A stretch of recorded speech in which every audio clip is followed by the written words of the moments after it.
Hello friends, now we are going to discuss about the water technology or water chemistry. We know that water is one of the essential requirement of life. Without water, the life is not exist on the surface of earth. The distribution of water on earth is as follows. Ocean contains the highest percentage of water availability on earth, that is 97.23%, and 2.1% of water is present in the form of ice caps in glaciers, and 0.61% of water is groundwater. In that, fresh water is about 0.01%, and the other type of water is 0.01%. The different types of sources of water are there on the earth. The sources of water are divided into two types: surface water and underground water. In the surface water, rainwater, river water, lake water, and sea water. And in the underground water, spring water and well water. We know that whatever the water available on the earth, it is all not used for the drinking purpose and other domestic applications. Only the water, 1% of the water available on the ground, which can be used for drinking purpose and other domestic applications. So now we are going to discuss about the types of impurities present in the water. First type of impurities present in the water are that is the dissolved impurities. The whatever the dissolved matters are going to dissolve in the water, they are going to call the dissolved impurities. When water is come in contact with earth crust, the minerals present in the earth crust, they are going to dissolve in the waters, such as inorganic salts of sodium, potassium, calcium, magnesium, aluminum, and iron, and the dissolved gases. So when the water is come in contact with open atmosphere, the gases present in the atmosphere like oxygen, nitrogen, carbon dioxide, and H2S gas, they are going to dissolve in waters. They are also called dissolved impurities present in the water. Then second type of impurities are suspended impurities. These form of impurities are heavy and settles down to the bottom. These are present in the both organic and inorganic form. For example, inorganic sand and clay, organic vegetable and animal material waste that is discarded into water. Then colloidal impurities. The colloidal impurities are the finely divided matter of sand, clay, coloring material, organic matter. This type of impurities gives the turbidity property to the water sample.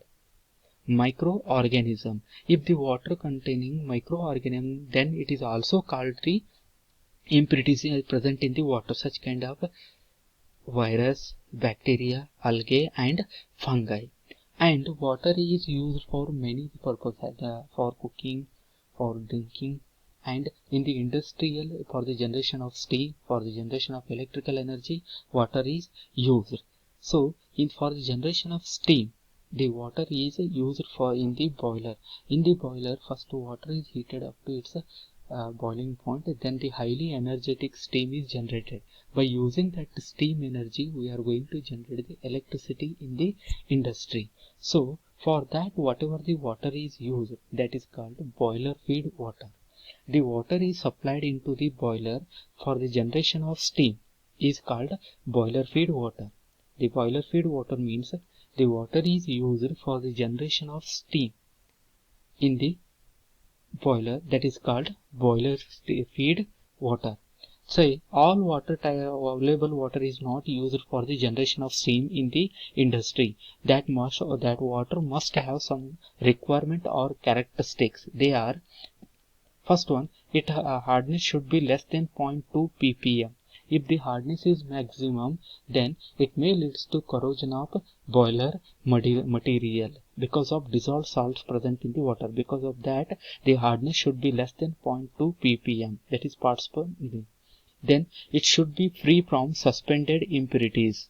Then whatever the water is used for the generation of steam, that water should be free from alkalinity, and it should be free from dissolved gases like oxygen and carbon dioxide.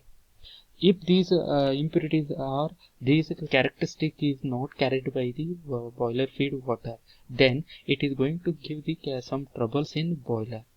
They are called boiler troubles. If the boiler feed water contains impurities, then it leads to boiler troubles.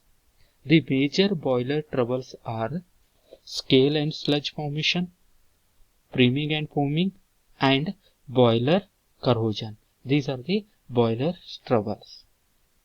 Then first we are going to, in the boiler troubles, first we are going to discuss about the scale and sludge formation.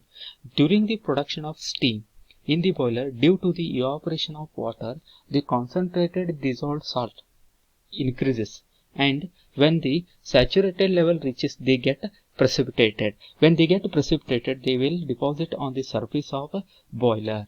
Then if that deposited material is hard and brittle and highly adhesive, then it is called scale. If that precipitated particle is suspended inside the water medium, then it is called sludge. First we are going to discuss about the scale. The precipitation formed inside in the form of hard deposition, and that deposition on the surface of boiler which is coated to the wall of boiler is called scale, and it is very difficult to remove. The formation of scale is due to the presence of different types of salts like calcium sulfate, calcium bicarbonate, magnesium bicarbonate, magnesium chloride, and silica. Deposition of calcium sulfate on the boiler wall. Calcium sulfate is soluble in cold water, but as the temperature increases, its solubility decreases. At high pressure boilers, it is at very high temperature and pressure, it get precipitated and deposited as a scale on the boiler wall. Calcium sulfate is soluble in cold water, but its solubility is less in hot water. Inside the boiler, we are going to heat the water up to its boiling temperature and above the boiling point. So that what will happen, the calcium sulfate solubility goes on decreases, and it will get precipitated as a salt on the surface of boiler, and this type of deposition is very hard. Then presence of silica, that is SiO2. Impurities of water in the form of calcium silicate and magnesium silicates. Silicates are slightly soluble in normal water, but they are highly insoluble in hot water. They precipitate and deposited as a scale. Silicates, if they are present in the water, if that water is used for the generation of steam inside the boiler, when the water temperature goes on increases, then the solubility of silicates get reduced, so that they will get precipitated on the surface of boiler and they will form hard deposition as a scale. Next one is decomposition of bicarbonate. In the low pressurized boiler, what will happen? Bicarbonate decomposes and they precipitated as a highly insoluble carbonate. We are already studied that carbonate having the less solubility. So when we are going to heat the water, for example, magnesium carbonate and calcium bicarbonate, magnesium bicarbonate and calcium bicarbonate, if they are present in the water, if they are going to heat that water, then this magnesium bicarbonate is going to decompose and it is going to form the magnesium carbonate and carbon dioxide along with water. This carbon dioxide will release from the water, but the magnesium carbonate having the less solubility in hot water, and it will get precipitated on the surface of boiler, and this precipitation is very hard and it is going to lead to formation of scale. And hydrolysis of magnesium salt. The dissolved magnesium salt undergo hydrolysis, forming the magnesium hydroxide. If the magnesium chloride is present inside the water, if that water is going to heat inside the boiler, then it is going to combine with water, that is, it is undergoing the hydrolysis process and it is going to form the magnesium hydroxide along with the generation of acid, and this magnesium hydroxide is less soluble in hot water so that it will get precipitated on the surface of boiler. So in this diagram here, this is the outside is the boiler wall, and by the above situation whatever we are discussed in that, those are will take place because of the impurities present in the water. When the water temperature will goes on rises, those salt will get precipitated and they will form the scale, and this scale is very hard deposition on the surface of boiler and it is very difficult to remove.